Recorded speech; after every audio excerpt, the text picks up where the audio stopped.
Mon sujet, c'est l'utopie et je vais essayer de traiter ces 4 thèmes, faire une très brève, vous allez voir, très brève histoire de l'utopie des origines à nos jours, parler un peu de pourquoi je pense que réhabiliter l'utopie, c'est une idée qui peut être intéressante, et je passerai un peu plus de temps sur l'offre d'utopie, et notamment en lien avec ce panel dont Patrick parlait, et je vais aussi parler un peu de mon utopie à moi, si je puis dire, pour finir.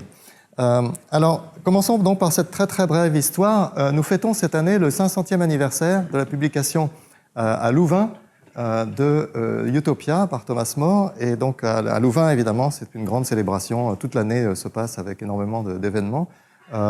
Et parmi les thèmes qui sont marquants dans ce livre, dans ce très petit livre, il y a en particulier l'idée de résoudre le problème de la rareté et par une création presque artificielle d'abondance. Et il y a une sorte de prémonition de l'idée des incitations qu'on retrouve dans la théorie économique actuelle, qui est de dire on va essayer de trouver le moyen de faire en sorte que les gens n'aient pas envie d'accaparer de la richesse. Et le moyen que Thomas More propose, c'est de garantir la gratuité, en disant puisque les choses sont disponibles, les gens n'auront aucun intérêt à accumuler les choses, puisque de toute façon, ils savent que demain matin, ils peuvent trouver ce dont ils ont besoin. Donc, c'était sa façon de résoudre le problème de l'avidité et de l'accaparement. Il avait d'autres façons de résoudre le problème qui étaient un peu plus amusantes, donc faire en sorte que les gens méprisent l'or en réservant l'usage de l'or aux lieux d'aisance et aux chaînes des esclaves, à toutes choses qui sont plus ou moins méprisables. Il y avait des choses assez généreuses sur le mouvement colonial qu'il fallait restreindre à certaines zones pas trop habitées ou du moins pas cultivées. Et puis une forte incitation, enfin une forte vision de promouvoir la vie culturelle sur d'autres aspects de la vie. Évidemment, c'était une époque qui était, comme vous le savez, bouillonnante. Il y a beaucoup de choses qui se sont passées, la Renaissance, c'était vraiment le début des Lumières qui se profilait à ce moment-là. Alors, mon histoire est très brève, je vais maintenant me translater à aujourd'hui. Et il y a encore un Thomas qui nous hante, mais c'est un autre Thomas, et qui, lui, est plutôt un annonciateur de mauvaises nouvelles. Mais son problème principal, c'est encore l'accaparement des richesses. Et c'est assez extraordinaire de voir que 500 ans après, on est encore un peu dans le même problème. Mais lui, il ne pense pas qu'il y a vraiment de solution. Il est plutôt assez pessimiste sur ce phénomène, avec des inégalités qui augmentent, parce que l'accaparement, les élites, effectivement, se saisissent de toutes les occasions pour attirer les ressources à elles, et avec des lois du capitalisme, selon lui, qui sont en fait des lois qui ne correspondent pas vraiment aux lois de l'économie comme on les conçoit habituellement, qui sont plutôt des tendances très simples basées sur la comptabilité, mais qui, selon lui, poussent à un certain pessimisme, parce qu'on aura du mal à éviter, à long terme, le retour à une société très inégalitaire. Alors, il est plus pessimiste que d'autres auteurs. Je voulais citer d'autres auteurs qui, eux, ont une vision un peu moins négative. Tony Atkinson, en particulier, a écrit un livre que je conseille également, et qui, lui défend la thèse que la réduction des inégalités est possible, y compris lorsque, dans le contexte globalisé, les États nationaux sont relativement limités dans leur mode d'action. Donc c'est un livre plutôt encourageant et optimiste. Et mon collègue Angus Deaton de Princeton, qui lui adopte une position aussi de long terme sur l'évolution des inégalités, et qui décrit au fond les inégalités en apportant la perspective de l'idée que certaines formes d'inégalités sont une transition lorsque des nouvelles opportunités, des nouvelles techniques, des nouvelles façons d'augmenter le niveau de vie ou le bien-être apparaissent. Ça ne peut pas bénéficier à tout le monde immédiatement, et donc il y a forcément un décalage. Il y a ceux qui en profitent au départ, ça augmente les inégalités, et après il y a le problème du rattrapage par les autres. Alors voilà donc mon histoire très brève. Je voulais quand même faire une remarque sur le titre de la conférence d'aujourd'hui. Le contexte effectivement n'est pas très favorable à cause de la montée des inégalités, mais malheureusement je crains que le contexte est encore bien pire que cela. S'il n'y avait que la montée des inégalités, les choses ne seraient pas aussi dramatiques. Nous avons donc effectivement le problème des laissés pour compte du développement. Donc il y a des pays qui n'arrivent pas du tout à attraper le train du développement, mais on a aussi dans le domaine politique et dans le domaine institutionnel des choses qui se passent assez mal. Nos élites sont de plus en plus corrompues, elles l'ont peut-être toujours été, mais maintenant ça commence à devenir de plus en plus insupportable. Et ceci alimente une réaction populaire contre les élites. Il y a une désaffection des élites avec les électeurs dans certains pays qui sont prêts à soutenir un retour à l'autoritarisme. On le voit en Europe, on le voit aux États-Unis en particulier.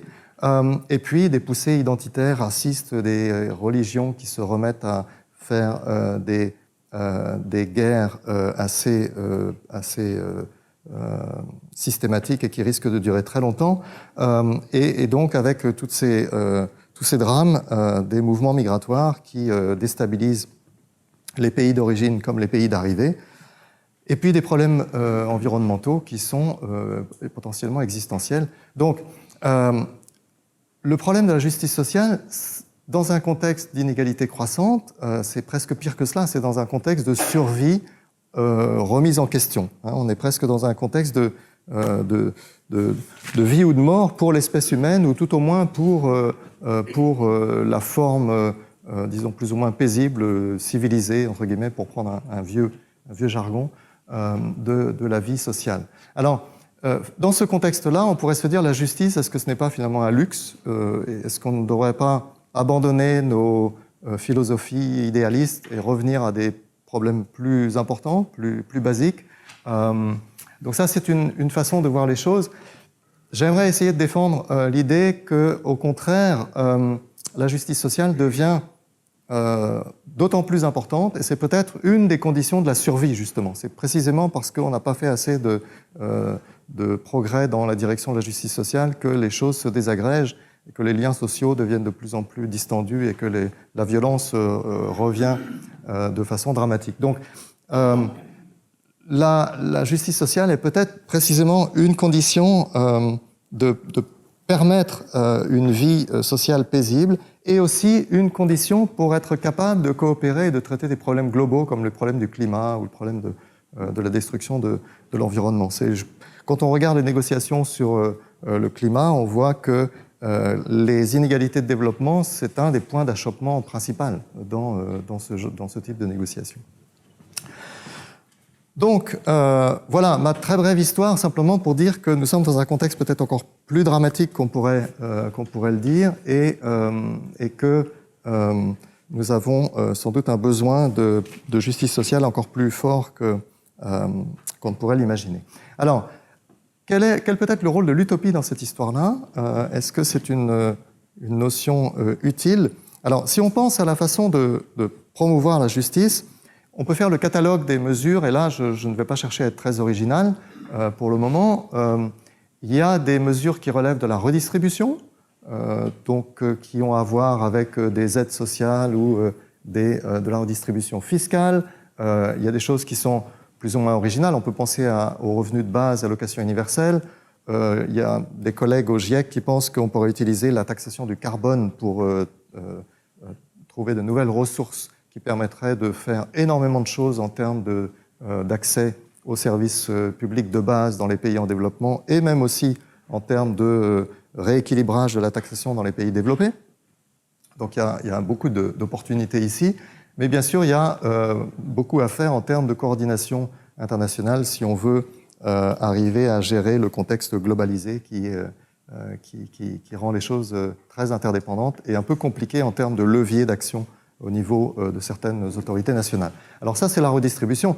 Et il y a bien sûr un thème qui devient de plus en plus à la mode aujourd'hui, qui est la prédistribution. C'est-à-dire qu'on peut agir sur les dotations dont bénéficient les personnes avant de s'engager dans l'activité économique, et leur donner de bonnes ressources de base en termes d'éducation, de santé, mais aussi regarder du côté des institutions pour que la gouvernance, et en particulier dans l'entreprise, évite d'avoir des inégalités trop fortes dans les revenus générés par le marché.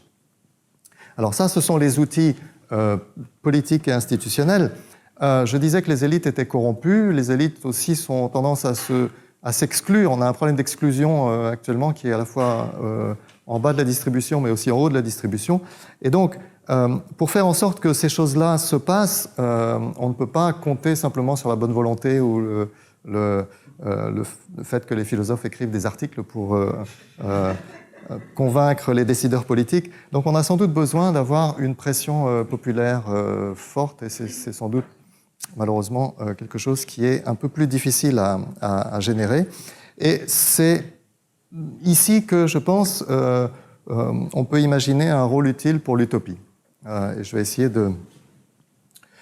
d'expliquer ça. Il me semble que c'est précisément lorsque les gens adhèrent à une vision de long terme de l'évolution de la société et de l'objectif vers lequel on devrait tendre, que les choses peuvent bouger. Alors, cette idée de mobiliser les masses, entre guillemets, donc c'est assez évident en quelque sorte, et je pense qu'effectivement, il y a eu des grandes utopies dans le passé qui ont tourné bien souvent à la catastrophe, mais elles ont eu au moins la vertu, effectivement, de mobiliser des énergies considérables au niveau populaire. Mais aussi, en fait, il n'y a pas que les masses qu'il faut convaincre. En fait, les élites aussi les élites éclairées sont très sensibles à ce genre de vision de long terme. Et même, bon, je ne voudrais pas avoir l'air trop négatif vis-à-vis des élites. Quand on regarde les opinions sur la redistribution, bien souvent, les personnes qui sont favorables à la redistribution, à plus de redistribution, incluent une bonne partie des élites éduquées en particulier. Donc, donc c'est lorsqu'on a une vision de long terme qu'on peut aussi envisager les détours donc il faut, si on veut plus de justice sociale, évidemment, il faut rééquilibrer le partage du pouvoir, des ressources, des statuts, etc. Donc il y a des gens qui vont perdre. Et donc pour leur faire accepter cela, il faut leur donner une vision de long terme davantage indirecte d'une société plus épanouissante. Donc je pense, quand je parle de sacrifice ici, je pense surtout au sacrifice de ceux qui vont perdre leurs avantages, leurs privilèges, mais aussi, on peut penser aussi à des questions intergénérationnelles. On peut imaginer qu'il y ait des efforts à faire à un certain moment pour que les générations futures soient dans une meilleure situation. Et un autre avantage d'avoir une vision utopique de long terme, c'est aussi d'être capable de penser au-delà des politiques ordinaires et de penser la transformation des institutions. Ça, c'est beaucoup plus difficile, et en particulier le système politique est très mal adapté à ce genre de réflexion. Et donc, c'est quelque chose qui peut être plus développé grâce à une réflexion utopique. Et le terme de boussole est un terme qui est souvent à la mode dans ce type de discussion. Une boussole, ça aide à voir la direction dans laquelle on veut aller, même s'il y a beaucoup de détours à faire. Donc l'idée de l'utopie, c'est pas quelque chose qui est simple, qui est direct à obtenir. Ça peut être quelque chose qui est un guide directeur, mais qui aussi permet de faire des détours et de faire des investissements et des efforts. Alors, rassurez-vous, les deux parties qui viennent vont être un peu plus longues, sinon j'aurais fini mon exposé dans 5 minutes. Et donc, je voudrais vous parler un petit peu de l'offre d'utopie qu'on a à l'heure actuelle. Il y a un certain nombre de choses qui ressemblent un petit peu à de l'utopie, mais que j'ai un peu envie de qualifier de subutopiques, sans vouloir avoir l'air critique. Donc il y a l'ONU qui a fait un travail considérable sur le développement des Sustainable Development Goals, des objectifs 2030. Et ces objectifs, je vous invite, si vous ne l'avez pas fait, à lire le document qui décrit ces objectifs. C'est assez remarquable. C'est très inspiré de théories de la justice qui nous sont familières. Il y a un principe fondateur qui n'est pas érigé de façon très très visible dans le texte, mais qui est une vie dans la dignité, une vie digne. Et ça, c'est quelque chose qui est, je pense, assez important et intéressant. Donc, si on avait une société qui réalisait ces objectifs, les 17 objectifs, ça serait considérablement mieux que la situation actuelle. Donc, quand je dis subutopique, c'est peut-être un peu critique, mais ce qui manque, c'est une liste de 17 objectifs. C'est un peu difficile de voir dans cette liste une vision synthétique, de ce vers quoi on veut aller. Donc il y a des principes intéressants comme la Viding. On n'a pas vraiment une description de ce que serait une société dans un sens un peu structurel, un peu systémique. Social Progress Imperative, c'est un think tank, c'est beaucoup plus modeste que l'ONU. Il y en a plein des comme ça. Je mentionne celui-ci parmi d'autres, c'est un exemple. C'est un groupe qui s'est intéressé notamment à... C'est assez intéressant, c'est un groupe qui à l'origine travaillait sur les mesures de compétitivité et qui s'est dit, bon, la compétitivité c'est très bien, mais il y a quand même des problèmes sociaux, et donc essayons de mesurer le progrès social. Et donc, ils ont développé un indicateur de progrès social qui est dans la lignée de l'indicateur de développement humain qui s'est inspiré d'Amartya Sen, et qui est dans la lignée de bien d'autres. Donc ce sont des indicateurs qui agrègent différentes descriptions de la situation sociale, avec un parti pris un peu original, éventuellement discutable, qui est de ne pas prendre en compte du tout de dimension économique. Donc c'est uniquement des aspects non économiques, donc il n'y a pas de revenus, il n'y a pas de pauvreté monétaire, il n'y a pas d'éléments comme ça dans l'indicateur en question. C'est uniquement des conséquences sociales sur la façon dont les gens s'intègrent dans la société, etc., le niveau d'éducation, des choses de ce genre-là. Alors, là encore, c'est un petit peu la même chose. C'est une liste de thèmes, donc il y a 3 catégories avec des sous-catégories. On n'a pas vraiment de vision systémique de la société qui serait...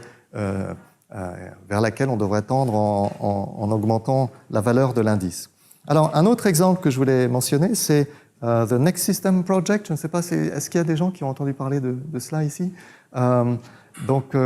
Qui est quelque chose qui est lancé, je pense, principalement par des intellectuels américains, et dont l'idée est de réfléchir au système après le capitalisme. Qu'est-ce qu'on aura? Et ils ont un site internet qui est assez intéressant, avec des gens comme David Schweikart, par exemple, qui explique comment on peut développer un socialisme démocratique. Alors, je ne sais pas si c'est injuste de parler de subutopique ici. C'est subutopique simplement au sens où ça n'est pas très novateur, parce que ce sont des idées qui sont finalement assez connues. Ça ressemble plus à un essai de résurrection d'idées de socialisme démocratique qui ont eu cours depuis un certain temps. Donc, il y a beaucoup d'éléments avec lesquels on peut être d'accord. La question, c'est est-ce que le formatage ne risque pas de les catégoriser de façon un peu trop facile.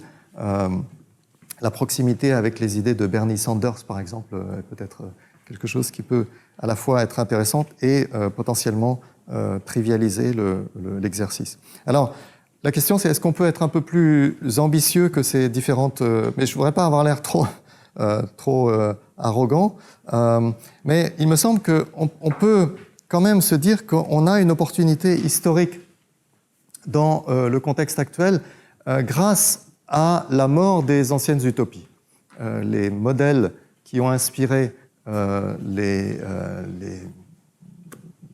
divers mouvements n'ont plus vraiment de valeur. Le communisme est maintenant discrédité. Le capitalisme, qui a aussi été une force d'inspiration de certains mouvements, a un succès d'estime plus variable, mais actuellement est plutôt dans un creux de la vague. Et par exemple, aux États-Unis, les jeunes Américains, depuis 2011, sont plus nombreux à s'intéresser au socialisme qu'au capitalisme, ce qui est quand même assez nouveau. On a l'impression que la demande d'alternatives est assez forte, et en même temps, quand on regarde les mouvements qui sont en dehors des circuits traditionnels, comme Occupy, les Indignados et Nuit debout actuellement en France, ce sont des mouvements très sympathiques qui sont à la recherche d'idées et qui ont l'avantage de ne pas être dogmatiques et de ne pas se laisser enfermer dans les vieilles idées sectaires, mais en même temps qui ont l'air d'avoir du mal à trouver des éléments concrets. Donc il y a un peu un déficit d'offres face à cette demande. Alors l'offre potentielle, pourtant, je pense, là aussi, on a un contexte historique exceptionnel, parce que l'offre potentielle est beaucoup plus forte que ce dont disposaient les utopistes d'antan. On a des sciences sociales qui ont énormément avancé notamment depuis la Deuxième Guerre mondiale. Il y a eu un investissement considérable dans la recherche et ça a donné énormément de choses qui peuvent raffiner et renforcer la réflexion sur la justice sociale. Donc les philosophes sont à citer là-dedans. Il y a la littérature philosophique a fait des progrès considérables. Je suis économiste, donc je ne peux pas m'empêcher de dire que l'économie aussi a fait des gros progrès. Sur deux fronts, il y a un front qui est l'information, c'est-à-dire qu'on comprend beaucoup mieux maintenant les problèmes informationnels qui font que les marchés ne fonctionnent pas très bien. Donc les défaillances du marché liées aux problèmes d'information sont quelque chose qui n'est vraiment compris que depuis les années 80 à peu près, donc c'est relativement récent. Et maintenant, une meilleure compréhension du fait que le modèle traditionnel de l'homo economicus rationnel n'est pas une bonne description, et donc on a une ouverture considérable à la prise en compte des comportements réels et de tous leurs biais. La science politique a fait aussi des progrès considérables un peu en lien avec l'économie quelquefois, sur la dynamique des systèmes électoraux et des jeux politiques. La psychologie a aussi apporté beaucoup de choses sur la compréhension de la motivation des personnes. Et alors là, c'est un peu plus débattu, le bien-être, la nature du bien-être et la façon dont ça peut se développer.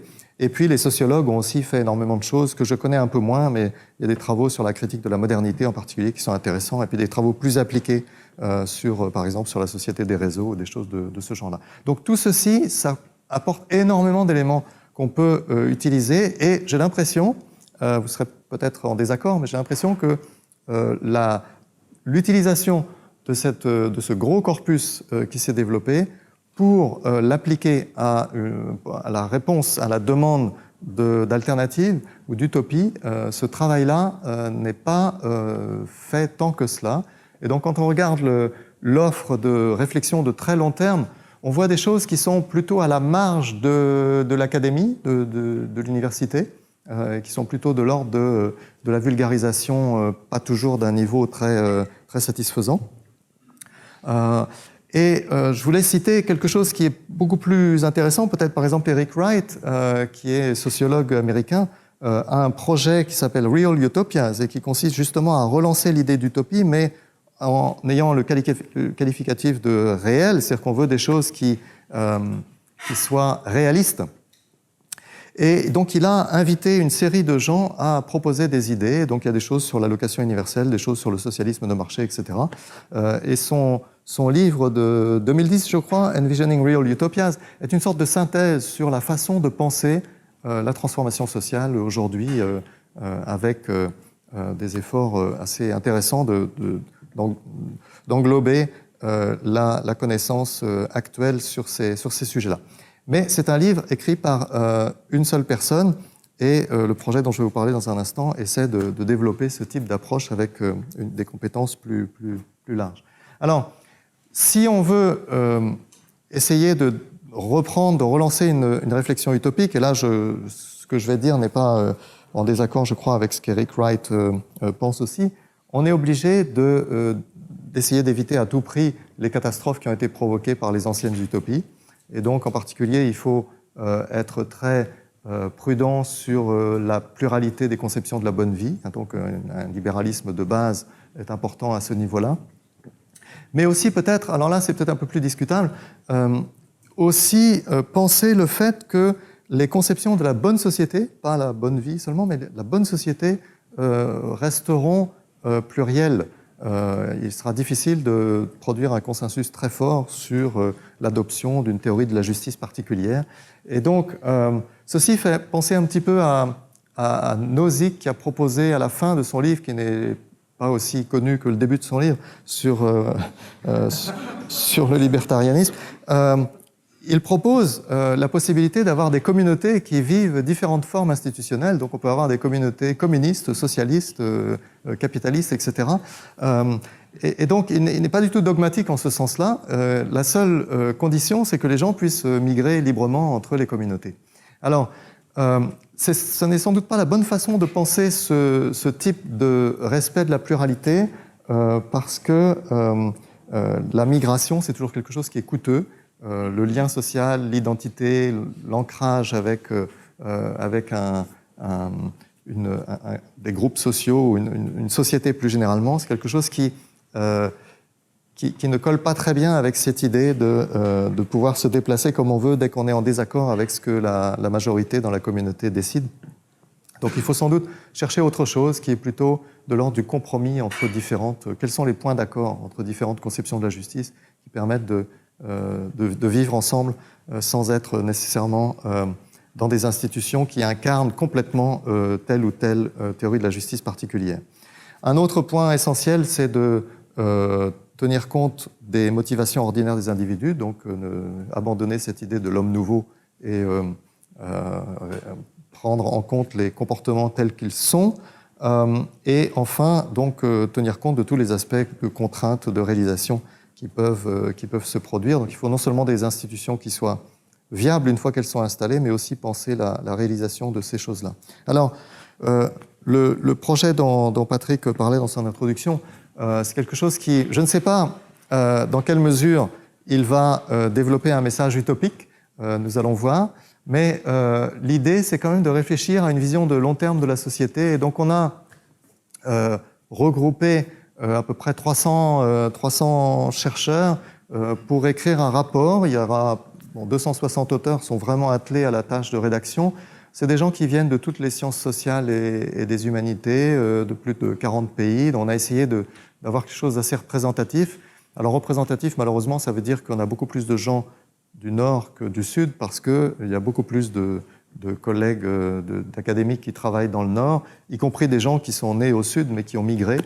Et donc le rapport qui sera produit devrait sortir à la fin de l'année prochaine ou au début de l'année suivante. Et si je suis content de pouvoir en parler ici, c'est aussi pour vous inviter à regarder ce qui va se passer à la fin de l'été, quand nous allons mettre en ligne la première version du rapport. C'est une version qui sera provisoire, qui sera imparfaite, mais nous la mettrons en ligne et tout le monde pourra venir sur une plateforme de commentaires pour réagir au rapport et faire progresser les auteurs. Il y aura une deuxième phase qui sera une phase de prise en compte des commentaires, et le rapport final donc sera en quelque sorte, si tout se passe bien, une sorte de résultat d'un dialogue entre les auteurs et ceux qui auront fait des commentaires. Et donc on va essayer d'attirer le plus possible de commentaires de publics variés. Et donc en particulier, on a dans différents pays des gens qui se sont portés volontaires pour nous aider à faire cela. Et on a la chance d'avoir, par exemple, Justin qui fait partie de ces volontaires pour le Canada, et donc qui pourra aussi répondre à vos questions par la suite s'il y en a. Donc, je vais vous parler un petit peu des sujets abordés. Je ne vais pas passer trop de temps là-dessus. Il faudra d'ailleurs que vous me disiez à un moment donné quand je dois m'arrêter. Mais je vais vous faire un petit peu la liste des sujets qui sont abordés dans le rapport. Pas pour vous impressionner sur l'ampleur qui est un peu folle, mais pour vous donner une idée de l'orientation et des questions qui sont discutées. Donc, on aura une discussion un petit peu sur les grands trends, dans un chapitre introductif, dont le message apparemment sera surtout centré sur le fait qu'on a des opportunités énormes, c'est-à-dire qu'il y a des possibilités énormes, techniques, économiques, culturelles, etc., qui sont apparues et qui sont sous-utilisées, qui sont gaspillées. Donc ce gap entre ce qu'on fait réellement et ce qu'on pourrait faire. Il y a un chapitre avec beaucoup de philosophes qui développent des principes normatifs. Ce chapitre, d'ailleurs, est maintenant dans une première version disponible. Donc, si ça vous intéresse, on peut le faire circuler. C'est un chapitre intéressant qui est très inclusif. Je parlais de multiplicité des conceptions de la bonne société. Il essaie vraiment de prendre en compte toutes les conceptions qui ne sont pas de façon évidente absurdes ou à rejeter. Donc c'est inclusif, et il essaie d'être œcuménique et notamment de faire une liste de tous les principes et les valeurs qui sont pertinents. Avec aussi, j'ai appris ça en lisant, des arguments assez forts sur l'idée que le progrès social doit inclure bien au-delà de l'espèce humaine, non seulement peut-être les animaux, mais le vivant en général. Donc c'est une conception potentiellement très très large. Des discussions sur les inégalités, bien sûr, avec l'accent mis sur le fait qu'elles sont multidimensionnelles et cumulatives, c'est-à-dire que les désavantages se cumulent dans les différentes dimensions. Donc les gens qui sont au bas de l'échelle sont défavorisés de façon multiple. Et comment traiter ce type de configuration. Des questions sur l'environnement et le développement durable avec l'idée de repenser la croissance. Donc ça ne sera pas de la décroissance, je pense pouvoir déjà le dire. Ce sera plutôt réorienter la croissance depuis la croissance de l'usage et de la production des ressources vers la croissance du bien-être. Donc changer l'objet. Il y aura des choses sur l'urbanisation et sur le fait que l'urbanisme est un outil important et souvent négligé de réalisation de la justice sociale. C'est un outil important du vivre ensemble, surtout dans un monde qui s'urbanise considérablement. Il y aura bien sûr des choses sur l'entreprise et sur les marchés financiers, avec sans doute, d'après ce que je vois, un aller-retour, un va-et-vient intéressant entre l'intérêt d'avoir des sources d'innovation importantes et de ne pas transiger sur la promotion du bien-être. Alors comment faire cela? Je ne sais pas encore ce que les auteurs vont sortir. Il y a sans doute des choses sur la gouvernance qui seront discutées. Il y aura des réflexions sur le travail et notamment sur, ça c'est vraiment classique, hein, les secousses du monde du travail qui viennent à la fois de la technologie et de la globalisation. Et il y aura des choses sur l'État-providence et l'avenir de l'État-providence dans un monde globalisé. Et donc la prédistribution aura sans doute une certaine importance dans cette discussion, notamment le fait que c'est pas seulement ce qui se passe sur le marché du travail, par exemple, mais aussi la structure de propriété des entreprises peut jouer un rôle dans la création des revenus avant impôt. Il y a toute une partie sur la gouvernance avec une réflexion sur la démocratie qui est dans une situation paradoxale puisqu'elle n'a jamais été autant soutenue par les populations, mais en même temps elle est vraiment remise en cause, y compris dans les pays où elle est apparemment la plus installée.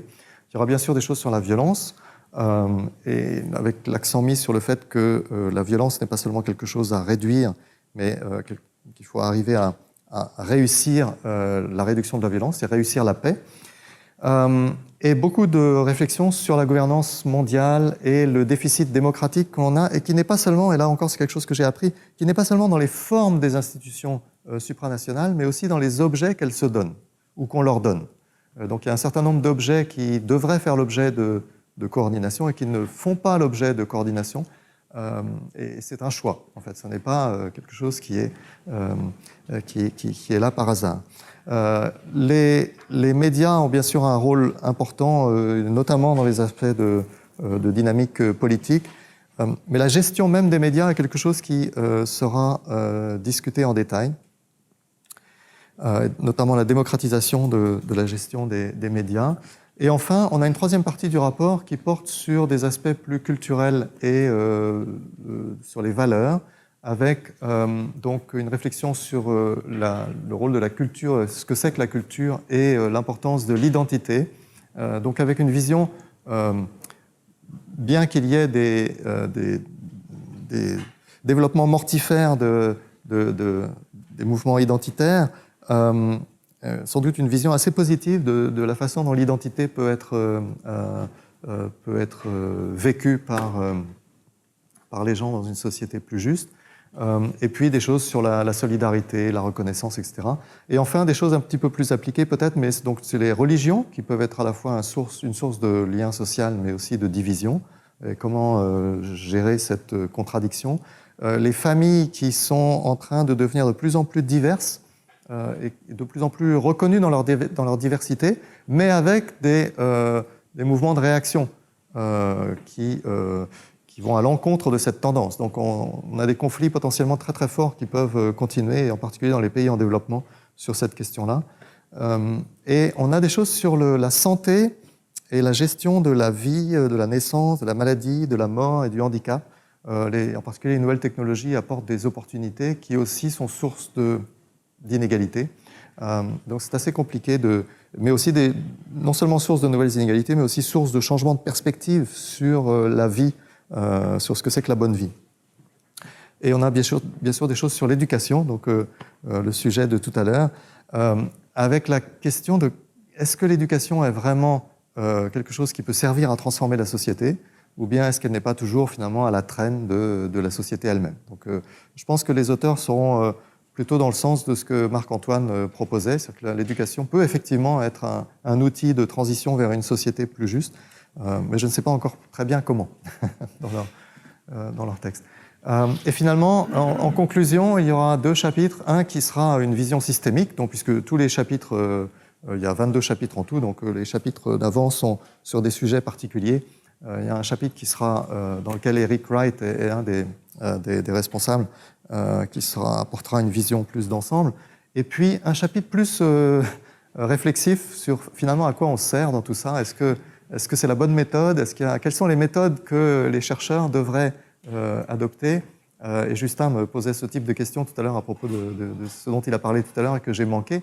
Mais quel est notre rôle et comment devons-nous vivre notre rôle d'acteur dans la société et dans les décisions politiques? Voilà. Alors, donc je ne sais pas encore si ce projet va donner quelque chose d'intéressant. J'ai l'impression que oui, puisque maintenant on commence à voir des textes qui sortent. On pourrait dire que c'est utopique de vouloir en soi écrire quelque chose comme cela avec des personnes qui sont si différentes, qui viennent d'écoles de pensée différentes, de disciplines différentes, qui ont plus envie de se taper dessus quand ils sont dans la même salle que... Et en fait, non, ça ne se passe pas comme ça, heureusement, c'est assez formidable. Ça se passe plutôt bien, mais c'est vrai que ça demande une gestion de la diversité et la reconnaissance des désaccords. Alors, ce qui peut paraître utopique, c'est cette idée d'essayer de penser vraiment le long terme et de penser le structurel. Donc, je ne sais pas si on va vraiment y arriver. On est toujours tenté de penser, et nos objets de recherche sont habituellement l'existant et les tendances du moment. Donc penser la transformation plus à long terme et aller vraiment dans le contrefactuel est plus difficile. Comme je disais, donc, il y a plusieurs disciplines ensemble dans un même chapitre, c'est toujours un peu compliqué. Donc là, la façon de gérer cette difficulté, c'est de dire il faut au moins arriver à se mettre d'accord sur les désaccords. C'est ça la façon de gérer cette difficulté. Ce qui est facile à dire, mais pas si facile à faire. Il y a des perspectives qui sont assez différentes entre différentes régions du monde, donc ça, c'est quelque chose qui n'est pas non plus très très simple à gérer.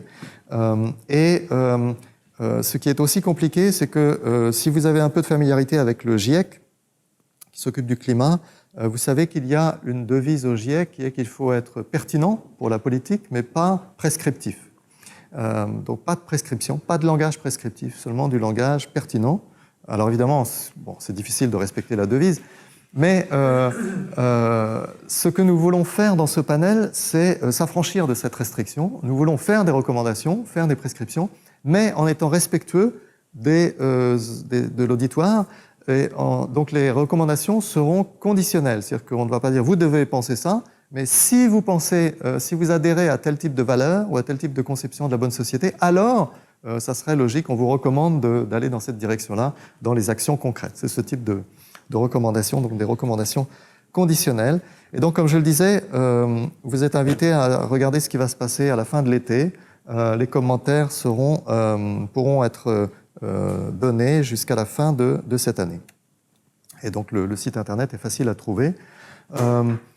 Alors, dans l'aspect utopique de cette initiative, est-ce qu'il y a vraiment une demande? Donc, je disais, il y a une demande forte d'idées nouvelles, il y a des mouvements qui voudraient changer la société et qui sont en panne d'idées.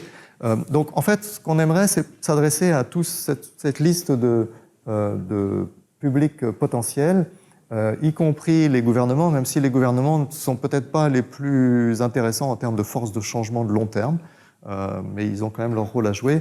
On espère que le processus un peu participatif dans lequel les choses vont se passer avec la campagne de commentaires va augmenter l'intérêt pour le produit.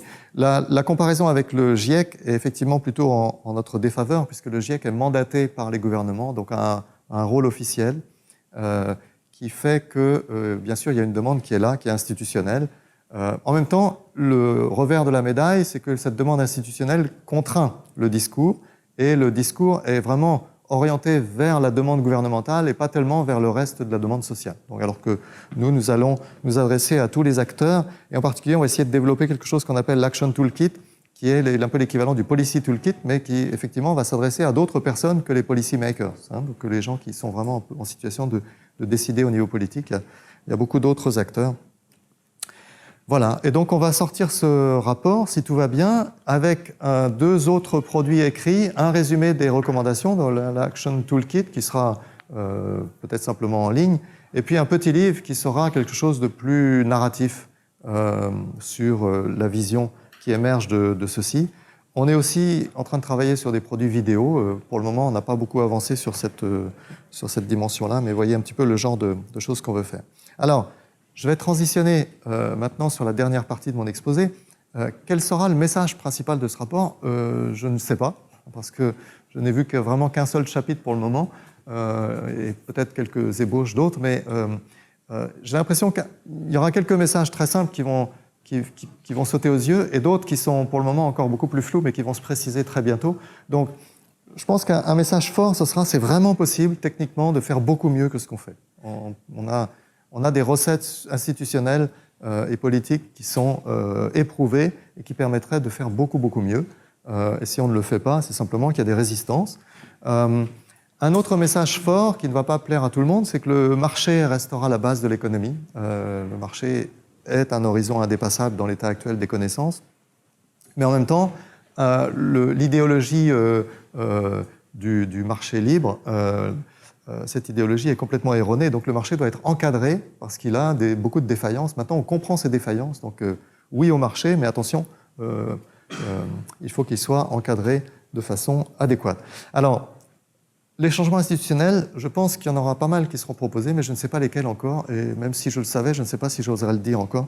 Donc je ne vais pas en dire plus pour le moment. Et si ça ne vous dérange pas, je vais passer maintenant à changer de casquette et vous parler en tant que chercheur individuel qui ne sera peut-être pas d'accord avec le contenu du rapport. Moi, je ne suis qu'un rouage dans la machine de ce groupe.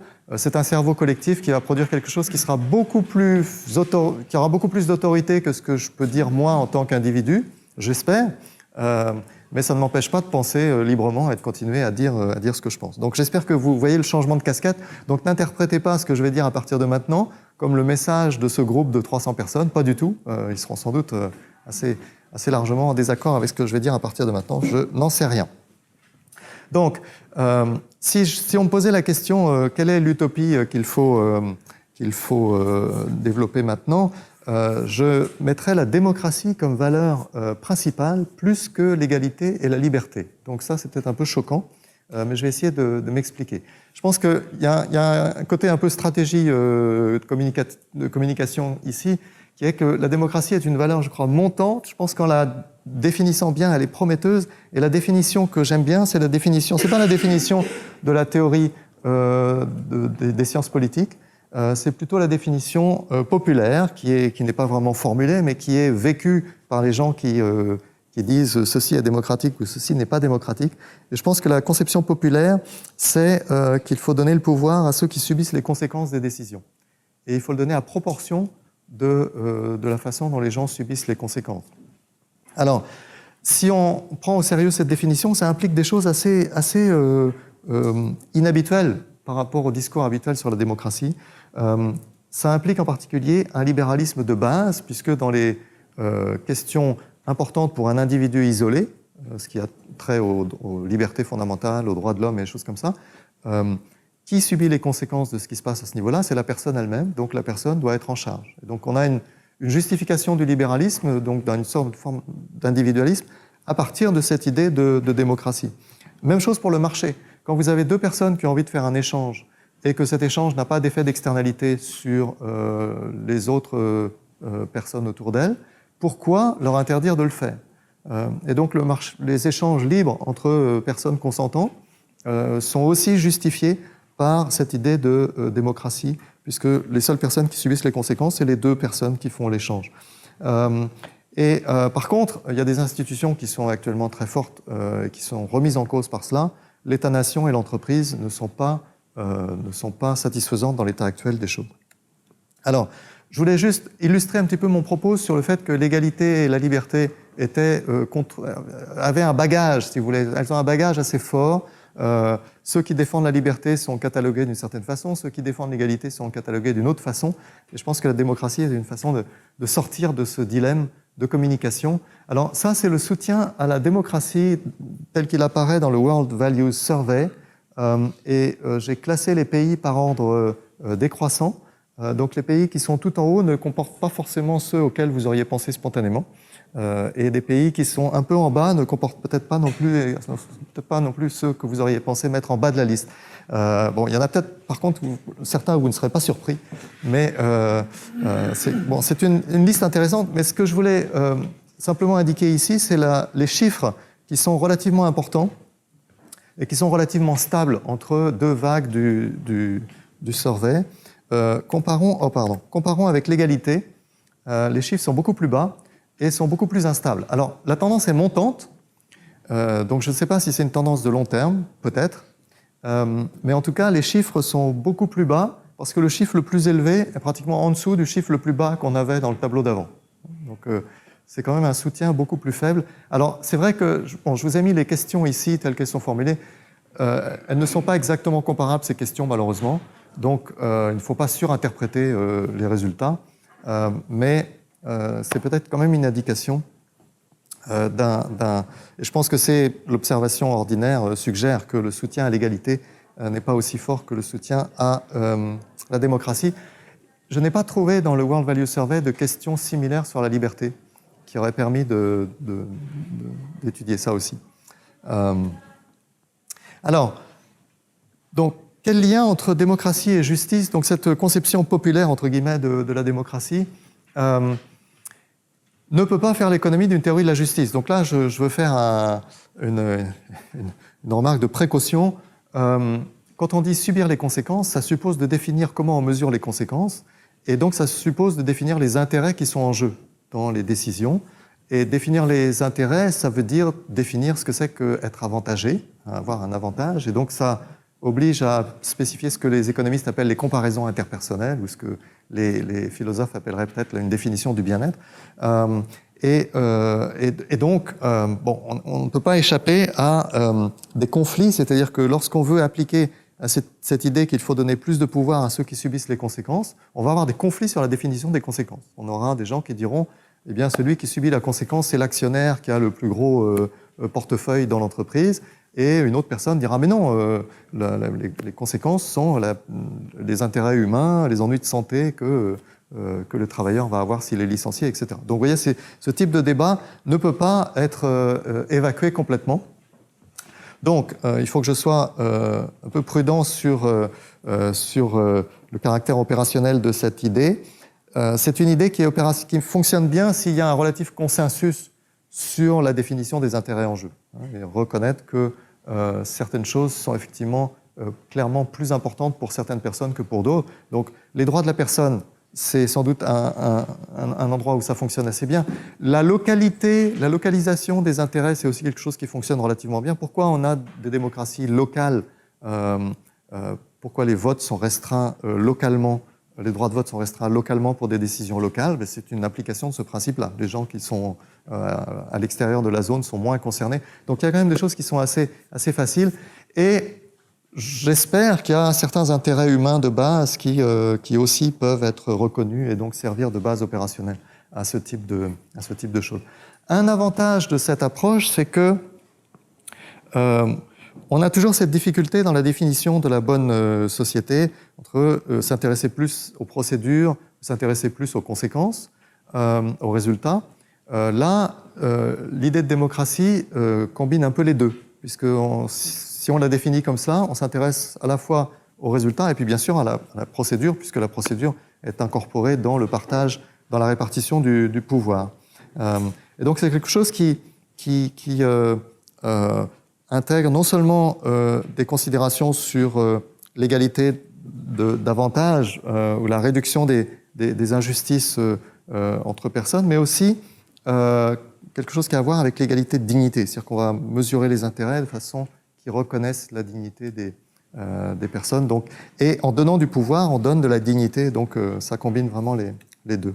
Alors, pour terminer, je vais prendre quelques exemples et vous expliquer pourquoi je pense que l'entreprise et l'État-nation ne fonctionnent pas très bien à l'aune de ce critère.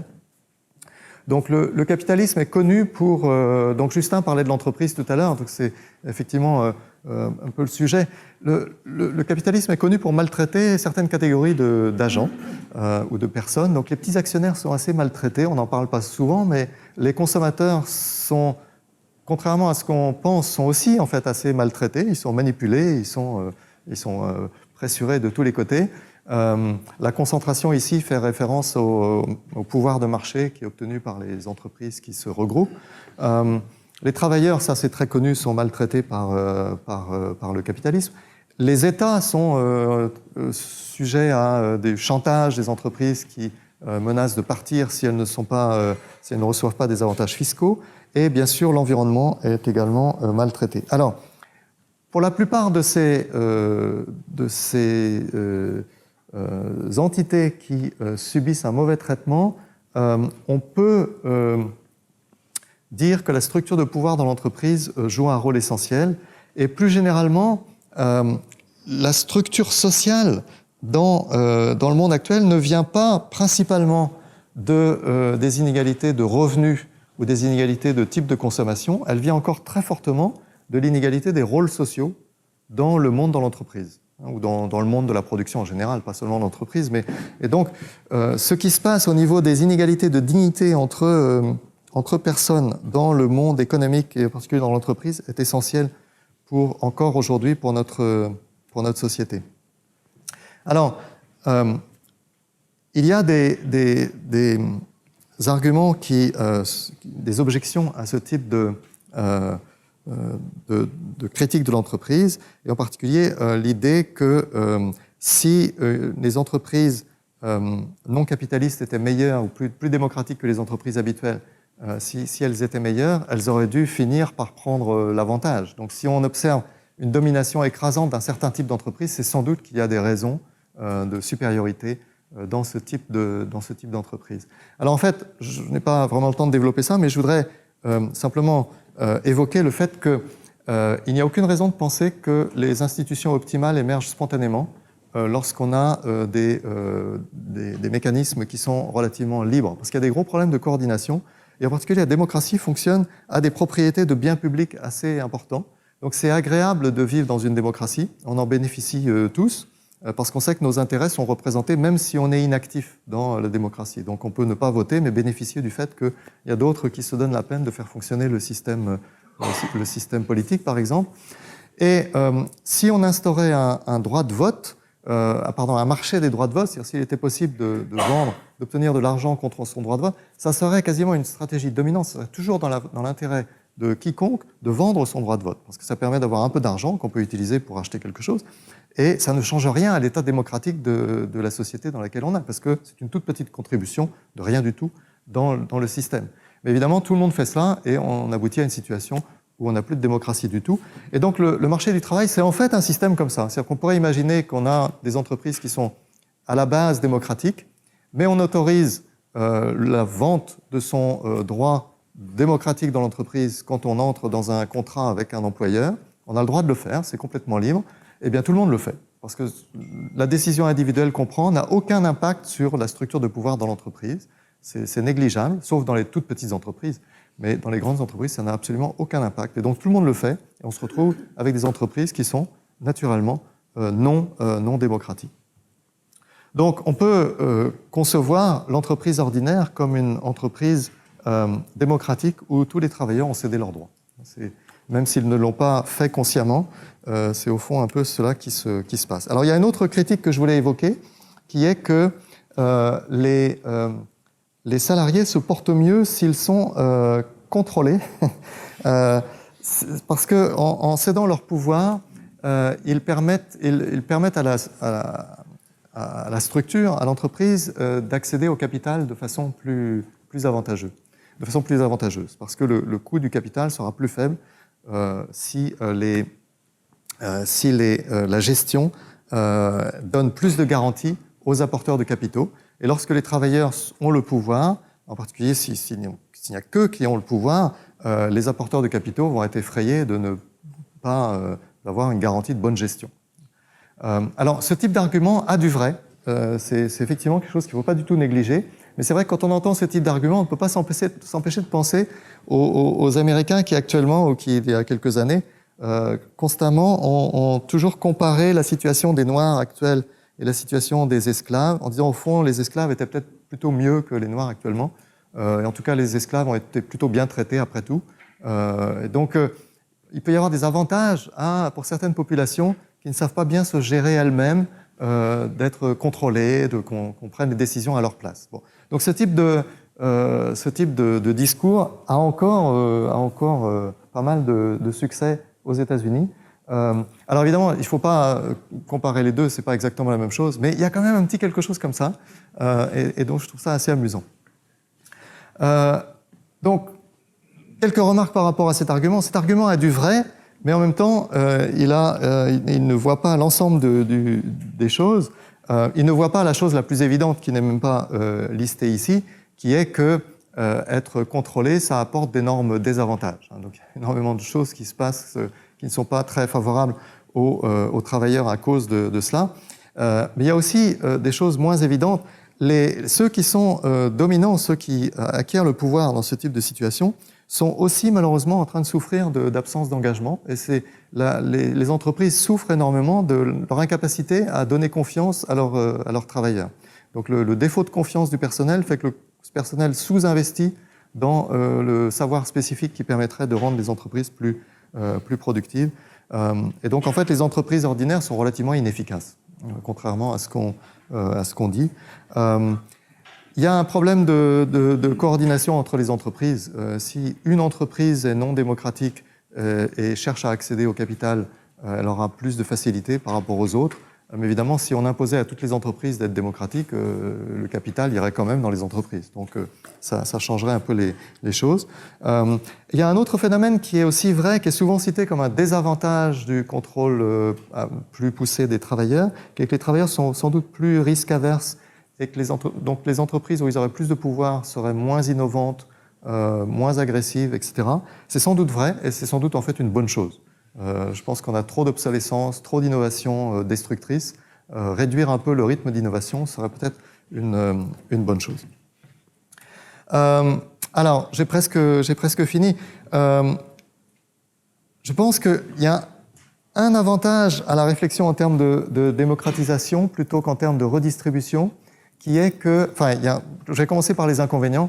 Il y a des difficultés semblables. Si on voulait redistribuer davantage ou démocratiser davantage, on aurait des difficultés semblables. Il faut de la coordination pour éviter la fuite des capitaux, etc. Donc c'est exactement, du point de vue des élites, être taxé ou perdre le pouvoir, c'est exactement la même chose.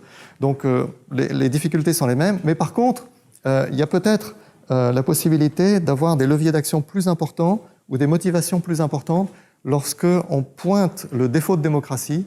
Étant donné la culture démocratique dans laquelle on baigne, pointer le défaut de démocratie des organisations, c'est quelque chose qui peut être plus porteur que pointer les inégalités de richesse, qui sont des choses macro, qui sont des choses qui sont vraiment de l'ordre de la configuration générale de la société. Mais une organisation particulière qui est autoritaire et non démocratique, c'est quelque chose qui est beaucoup plus facile à pointer du doigt. Et donc, la transparence peut être un outil assez important dans ce contexte, transparence notamment sur la qualité des organisations. Et puis, il y aurait des choses à faire sur la mesure des coûts sociaux et des profits réels des entreprises. Alors, l'État-nation, je vais aller très très vite là-dessus, l'État-nation est imparfait parce qu'il y a des décisions qui sont locales, qui doivent être prises au niveau local. Donc, il y a sans doute beaucoup de décisions qui sont trop centralisées. Eh bien, il y a bien sûr des décisions qui devraient être faites au niveau international ou régional et qui ne le sont pas. Donc l'État-nation cristallise le pouvoir de façon beaucoup trop rigide. Il faudrait une structure fluide de pouvoir avec des choses qui soient fédérales à plusieurs étages jusqu'au niveau mondial. Et ça, c'est évidemment difficile à faire, mais ça serait de façon assez évidente la structure vers laquelle il faudrait aller. Alors, un mot sur la religion. Jean-Philippe devait partir, mais j'aurais été curieux d'avoir sa réaction sur... Je pense que les religions sont des organisations non démocratiques par plein d'aspects, y compris sur l'aspect épistémologique, donc non-respect à l'intérieur de l'organisation de la liberté de penser. Donc il y a des choses peut-être intéressantes et on pourrait se demander si il y a une innovation à faire du côté d'une spiritualité authentiquement démocratique. Bon, je passe très vite là-dessus, c'est mon dernier transparent. Donc j'ai commencé par parler de l'accaparement des ressources. Est-ce que ce dont j'ai parlé notamment à la fin, là, dans la dernière partie, peut nous apporter quelque chose à propos de l'accaparement des ressources? Peut-être, peut-être pas. Des organisations moins agressives, plus démocratiques, plus près des intérêts des populations environnantes et donc des conséquences sur l'environnement, par exemple, des décisions qui sont prises, seraient sans doute plus respectueuses de ce problème. Mais malgré tout, l'avidité peut rester quand même quelque chose qui, même dans une société juste et démocratique, qui est imparfaitement traité. Donc il faut sans doute chercher autre chose. Je ne sais pas trop quoi. Les gens parlent beaucoup de changer l'éthos, d'être plus respectueux de l'environnement dans lequel on vit, etc. Bon, c'est une façon de voir les choses. Il y a peut-être des innovations techniques. On pourrait, au lieu d'essayer de consommer des ressources, on pourrait s'amuser davantage dans le monde virtuel et obtenir les mêmes expériences. Donc l'expérience, la machine de Nozick sera presque possible un jour, et peut-être que ce sera beaucoup moins coûteux et beaucoup moins consommateur de ressources, etc. Bon, le respect des espèces. Quelque chose qui est en train de monter, qui est intéressant, c'est les chercheurs commencent à s'intéresser à la communication avec les autres espèces. Donc le jour où on arrivera à comprendre les autres espèces et à dialoguer avec elles, notre attitude à leur égard va sans doute énormément changer. On n'en est pas encore là. Voilà, j'en termine là-dessus. Merci beaucoup. Juste quelques mots utopiques.